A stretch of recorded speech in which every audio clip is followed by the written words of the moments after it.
আমি একজন দায়ী, এ কাজে আমি করে আসছি। ইসলামের ভালো জিনিসটা তাকে বোঝাতে পারবো কেন? লোকে আমাকে বলে, ভাই জাকির, আপনি পৃথিবীর বিভিন্ন জায়গায় যান, আপনার কি সমস্যা হয় না? আলহামদুলিল্লাহ সুম্মা আলহামদুলিল্লাহ, আল্লাহর দয়া। আমি জানি আমার কলিগরা বিভিন্ন জায়গায় ঘুরে বেড়ান আর তারা সমস্যায় পড়েছেন, আর আমার চেহারা, মুখে দাড়ি, মাথায় টুপি, গায়ে কোট, যদিও জোকারের মতো দেখায়, এটা হলো সফট টার্গেট। তবে খোদার দয়া, আল্লাহর দয়ায় আলহামদুলিল্লাহ আমি কখনো সমস্যায় পড়িনি। তবে অনেক সময় কাটিয়েছি এই ইমিগ্রেশন অফিসার আর পুলিশ অফিসারদের সাথে। একবার আমি ছিলাম নিউ ইয়র্কে 9/11-এর 2 দিন আগে, আমি সেখান থেকে চলে গিয়েছিলাম, সেজন্য বেঁচে গিয়েছিলাম। আলহামদুলিল্লাহ সুম্মা আলহামদুলিল্লাহ বেঁচে গিয়েছিলাম। যদি ওখানে থাকতাম আমাকে হয়তো তারা আটক করত, সম্ভবত। তারপর গেলাম লন্ডনে, তারপরই আর শেষ যেবার আমেরিকায় গেলাম, যদিও আমাকে অনেকবার বলা হয়েছিল কিন্তু খুব ব্যস্ত ছিলাম, অবশেষে গেলাম 2003 সালে। আমি একটা অ্যাওয়ার্ড নিতে লস অ্যাঞ্জেলেসে গিয়েছিলাম। আমি আগে থেকে জানতাম আমাকে জেরা করা হবে ইমিগ্রেশনে আমার পোশাকের জন্য। আমি মেন্টালি প্রিপেয়ার্ড ছিলাম। তারা বললো, কেন এসেছে? বললাম, অ্যাওয়ার্ড নিতে। কিসের জন্য অ্যাওয়ার্ড? তুমি কোনো চ্যারিটেবল অর্গানাইজেশনে কাজ করো, কি অ্যাওয়ার্ড পাবে তুমি? বললাম, মানুষকে সেবা করার। যীশু খ্রিস্ট বলেছেন, সত্য কথা বলো আর সত্যই তোমাকে মুক্তি দেবে। আমিও সত্য কথা বলি, এজন্য আমি অ্যাওয়ার্ড পাচ্ছি। আর তারপর আমরা অনেক কথাবার্তা বললাম। এরপর আমি কাস্টমসে গেলাম, আর ইচ্ছে করেই বললাম আমি একটা ইসলামিক কনফারেন্সে এসেছি। ইসলামিক কনফারেন্স চেক করো। তারা আমার ব্যাগ খুললো। প্রথমে আমার ভিডিও ক্যাসেটটা দেখলো, সন্ত্রাস এবং জিহাদ, আর ক্যাসেটের কভারে একটা পিস্তল।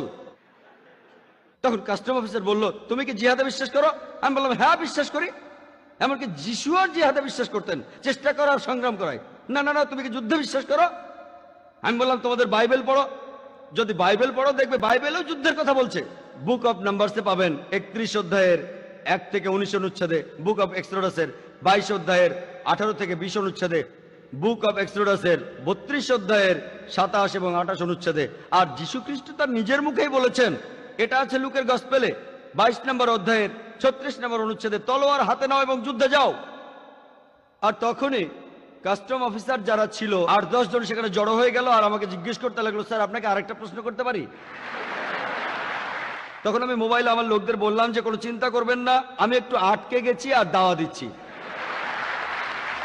আমি অনেক জায়গায় ভ্রমণ করেছি মাশাআল্লাহ, অস্ট্রেলিয়া, ইংল্যান্ডে, যে বিভিন্ন জায়গায় গিয়েছি। আল্লাহর দয়ায় জিজ্ঞাসাবাদ ছাড়া তেমন কোনো সমস্যায় পড়িনি। আমি জানি আমার অনেক কলিগকে আটক করা হয়েছে। আমি কলিগ বলতে বিভিন্ন বক্তাদের বোঝাচ্ছি, এখানে বোম্বের বক্তাদের বোঝাচ্ছি না, আমি আন্তর্জাতিক বক্তাদের বোঝাচ্ছি যারা বিভিন্ন জায়গায় ঘুরে বেড়ান। তাদের আটক করা হয়েছে, নির্বাসন দেওয়া হয়েছে। আল্লাহর দয়ায় এখন পর্যন্ত আমাকে আটক করা হয়নি, নির্বাসনও দেওয়া হয়। বেশি হলে আধ ঘন্টার একটা দাওয়া। ব্যাপারটা এইভাবে দেখি, যখনই আমি দাওয়ার সুযোগ পাবো আমি সুযোগটা নেব। তবে আমি তখন সেখানে ধর্মগ্রন্থের উদ্ধৃতি দিই, আমি কোরআনের নিয়ম মেনে চলি। আর পবিত্র কোরআনের সূরা আল ইমরানের 64 নম্বর আয়াতে আছে, তাআলা ইলা কালমাতিন সাওয়াইন বাইনা বাইনাকুম, এসো সেই কথায় যাহা আমাদের এবং তোমাদের মধ্যে একই। তাহলে আমরা যদি একই কথায় আসি, আমাদের বেশিরভাগ সমস্যাই থাকবে না। আজকের এই আলোচনা অনুষ্ঠানটা আসলে হওয়ার কথা ছিল আরো 1 মাস আগে।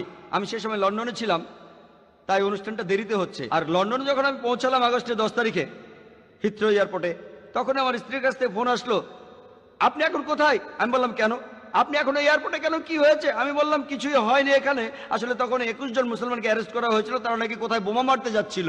তবে আলহামদুলিল্লাহ আমার সাথে আমার নিজের ক্যামেরা ক্রু ছিল, সবাই মুসলমান, তাদের সবারই টুপি, দাড়ি। আল্লাহর দয়ায় আমরা ভালোভাবে পার হয়ে গেলাম। আমি সেখানে লেকচার দিলাম বার্মিংহামে, ভালোই সাড়া পেলাম। পরের দিন মাঝে মধ্যে আমরা বাইরে শুটিং করতাম, তাই পরের দিন আমরা একটা ইহুদি কবরস্থানে গেলাম, সেখানে শুটিং করলাম। শুটিং মানে গুলি করা না, রেকর্ডিং করা। আমাদের ভাষায় শুটিং মানে ভিডিও ক্যামেরায় রেকর্ডিং করা। এরকম কিছু শুটিং করছিলাম। আমরা সেই ইহুদি কবরস্থানে ঘন্টাখানেকের মতো সময় থাকলাম। তারপরে আমরা গেলাম ওখানকার একটা চার্চে, সেখানেও আমরা শুটিং করলাম। তারপর খাওয়া দাওয়া করলাম, বিকেলের দিকে হোটেলে ফিরে এলাম। সেখানে এসে জানলাম যে বার্মিংহামের পুলিশ তারা আমাদের খুঁজে বেড়াচ্ছে। সম্ভবত কোনো পথচারী অভিযোগ করেছিল তারা খুঁজে বেড়াচ্ছে 7-8 জন সন্ত্রাসীকে, মাথায় টুপি, মুখে দাড়ি। এই লোকগুলো কারা? আমাদের গাড়ির নাম্বার তারা জানে, এটাও জানে গাড়িটার রং সবুজ। তারা কি করলো? ইন্স্যুরেন্স কোম্পানিতে ফোন করলো আর বের করার চেষ্টা করলো আমরা কোথায় আছি। তারা খুঁজে বের করলো হোটেল, এই হোটেলটা।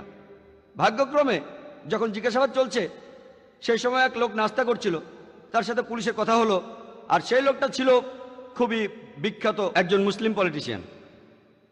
তিনি সেই পুলিশ স্টেশনের যে চিফ তার সাথে কথা বললেন।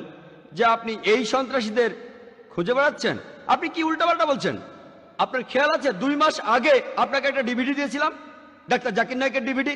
চিফ বলল, হ্যাঁ ইনি তো সেই লোক, ও সেই লোক। Problem solve. যে পথচারীরা অভিযোগ করেছিল, ভেবেছিল দাড়ি টুপি মানে বিপজ্জনক, দাড়ি টুপি বিপজ্জনক, সাবধানে থাকতে হবে। কিন্তু আবারও আল্লাহর সাহায্য, খোদার সাহায্য, আর আমিও ফিরে এসেছি, না হলে আপনারা আমাকে এখানে দেখতে পেতেন না। আমাদের মুসলমানদের ভয় না পেয়ে সত্যি কথা বলা উচিত, তবে জ্ঞানের সাথে। আমাদের সতর্ক হতে হবে। আল্লাহ পবিত্র কোরআনে সূরা নাহলের 125 নম্বর আয়াতে বলেছেন যে, উদু ইলা সাবিলি রাব্বিকা বিল হিকমা ওয়াল মুআযাতিল হাসানা ওয়াজাদিলুম বিল্লাতি আহসান। তুমি মানুষকে তোমার প্রতিপালকের পথে আহ্বান করে হিকমত ও সদুপদেশ দ্বারা, এবং উহাদের সহিত তর্ক করো, যুক্তি দেখাও, যাহা সবচেয়ে উত্তম ও গ্রহণযোগ্য। যখন কথা বলবেন হিকমা দিয়ে কথা বলবেন।